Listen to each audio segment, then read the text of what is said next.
आदाब नमस्कार, मैं सदर सैफी और आप देख रहे हैं हमारा खास बुलेटिन। जिस दिन नीम करौली बाबा ने समाधि ली थी उस दिन क्या हुआ था।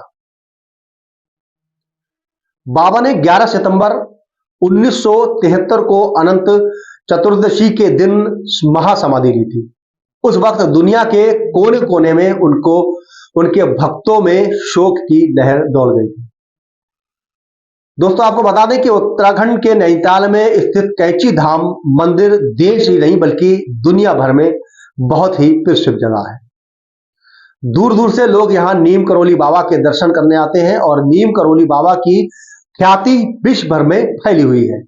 बड़े बड़े सेलिब्रिटीज, बिजनेसमैन, विदेशी लोग उनके भक्त हैं। बाबा नीम करौली 20वीं सदी के महान संतों में से एक थे। वह हनुमान जी के परम भक्त थे जो आज भी अपने चमत्कारों के लिए जाने जाते हैं। अनुयायी तो उन्हें हनुमान जी का अवतार ही मानते हैं। बाबा ने 11 सितंबर 1973 को अनंत चतुर्दशी के दिन महासमाधि ली थी। उस वक्त दुनिया के कोने कोने से उनके भक्तों में शोक की लहर दौड़ पड़ी थी। आज हम आपको बताने जा रहे हैं कि जिस दिन नीम करौली बाबा ने समाधि ली थी उस दिन ऐसा क्या हुआ था। सबसे पहले तो जान लीजिए कि नीम करौली बाबा के बारे में कुछ जरूरी बातें। बाबा का जन्म उत्तर प्रदेश के अकबरपुर में 1900 के करीब एक धनी ब्राह्मण परिवार में हुआ था। उनका असली नाम लक्ष्मण नारायण शर्मा था। वह बजरंगबली के परम भक्त थे। उन्हें कलयुग में हनुमान जी का अवतार भी कहा जाता है। भक्त उनको भक्त लक्ष्मण दास, नीम करौली बाबा, तिकोनिया वाले बाबा और लड़ैया वाले बाबा जैसे नामों से जानते हैं। बाबा के माता पिता ने मात्र 11 साल की उम्र में उनकी शादी कर दी थी, लेकिन साधु बनने की वजह से उन्हें घर त्याग दिया था। हालांकि उनके पिता इस फैसले के खिलाफ थे।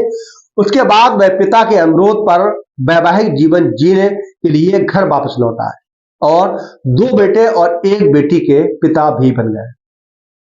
बाबा नीम करौली ने साल 1964 में कैंची धाम की स्थापना की थी। वह 1961 में पहली बार यहां आए थे और अपने पुराने मित्र पूर्णानंद जी के साथ मिलकर यहां आश्रम बनाने का विचार किया। आज इसी धाम में देश विदेश के लोग आते हैं। ऐसा कहा जाता है कि यहाँ श्रद्धा पूर्वक की गई पूजा कभी व्यर्थ नहीं जाती। इस मंदिर में मांगी हर मुराद बाबा पूरी करते हैं। 11 सितंबर 1973 को वो दिन था जब बाबा नीम करौली ने महासमाधि ली थी। जैसे ही देश विदेश में स्थित बाबा के भक्तों को ये खबर पहुंची, वह उनके अंतिम दर्शन के लिए जुट गए।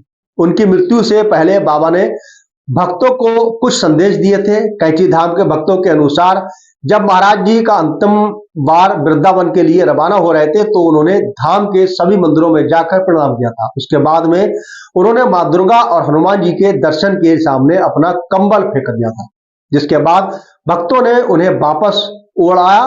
फिर कुछ आगामी शरीर त्याग के संकेत भी दिए थे। 9 सितंबर 1973 को नीम करौली बाबा ने कैंची धाम से वृंदावन जाने का निर्णय लिया, लेकिन इस बार उन्होंने यात्रा के लिए जीप की जगह रेलगाड़ी से जाने का फैसला किया, जो आज भी उनके भक्तों के लिए एक रहस्य बना रहा।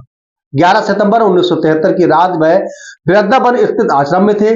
उनकी तबीयत अचानक खराब हो गई और उसके बाद उन्हें तुरंत रामकृष्ण मिश्र अस्पताल में ले जाया गया। वहां डॉक्टरों ने उन्हें ऑक्सीजन मास्क लगाया, लेकिन बाबा ने इसे खींचकर फेंक दिया और वहां सब बेकार हो गया। इसके बाद नीम करौली बाबा ने अपने भक्तों से कहा कि अब मेरे जाने का समय आ गया है। उन्होंने भक्तों से तुलसी और गंगाजल मंगवाकर उसे ग्रहण किया। 3 बार जगदीश का नाम लेकर रात करीब 1:15 पर अपने भौतिक शरीर को त्याग दिया।